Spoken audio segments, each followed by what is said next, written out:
Explosives act, arms act కింద case పెట్టడం జరిగింది. ఆవిడగా చెప్పారు సైలెన్స్ పీరియడ్‌లో ఏమేమి restrictions ఉంటాయనేది.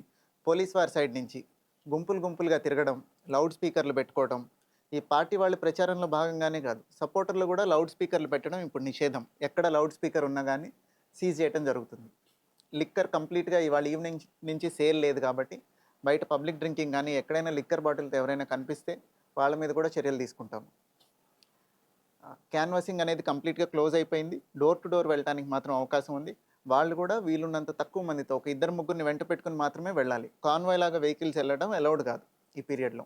1 or 2 vehicles along with the candidate is okay. దానికన్నా ఎక్కువ వెళ్ళటం పర్మిటెడ్ కాదు. ఇవి సైలెన్స్ పీరియడ్‌కి సంబంధించి.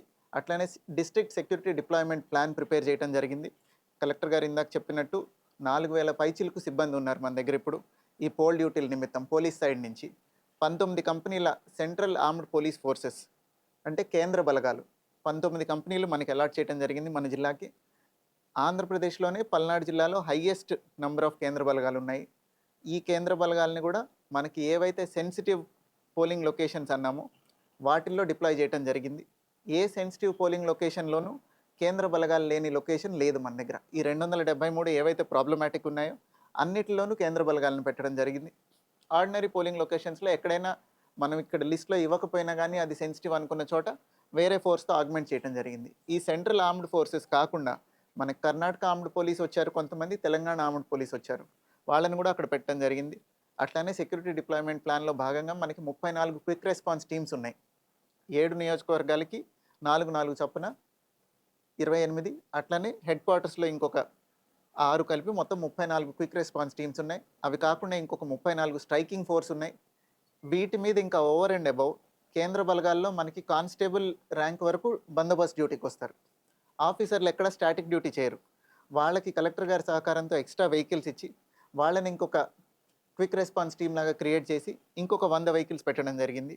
ఇవి మనం అదనంగా తీసుకున్న భద్రతా ఏర్పాట్లు. Election commission of India guidelines కన్నా కూడా ఎక్కువ చర్యలు తీసుకోవాలనుకొని ఇదొకటి ఎక్స్ట్రా పెట్టాము. దీంతో పాటుగా పోలీస్ వారు తీసుకున్న అడిషనల్ చర్యలు ఏంటంటే, ఇప్పుడు వెబ్ కాస్టింగ్ చాలా పోలింగ్ స్టేషన్స్లో పెట్టారు. లోపల ఒక కెమెరా ఉంది, బయట ఒక కెమెరా ఉంది. మీరు ఎవరైనా పోలింగ్ స్టేషన్కి వెళ్ళి ఉంటే చూసుంటారు. లోపల కార్నర్లో ఒక కెమెరా ఉంది, డోర్ నుంచి బయటకు చూస్తూ ఒక కెమెరా ఉంది. అలా కాకుండా ప్రెమిసెస్ కవర్ అయ్యేలాగా మేము ఒక 800 కెమెరాలు పెట్టాం, పోలీస్ వాళ్ళు డైరెక్ట్గా నిఘా ఉండడానికి ఆ ప్రదేశంలో. అట్లనే ఇంకొక ఇంపార్టెంట్ థింగ్ మేము చేసింది ఏంటంటే, ఒక లిస్ట్ ఆఫ్ పర్సన్స్ ఎక్కడన్నా పోలింగ్ స్టేషన్లో సమస్య తలెత్తితే, ఏ రకమైన అవాంఛనీయ సంఘటన కానీ, ఎవరినైనా వచ్చి బెదిరించడం కానీ, ఏ రకమైన ఇండ్యూస్మెంట్ కానీ జరిగినప్పుడు ఎవరికి ఫోన్ చేయాలి అనే కన్ఫ్యూజన్ లేకుండా అందరూ ఒక నెంబర్కే ఫోన్ చేస్తే, ఇప్పుడు మేము ఒక హెల్ప్ లైన్ నెంబర్ చాలా రోజుల నుంచి ఇచ్చాం. అదే నెంబర్ జామ్ అయిపోతే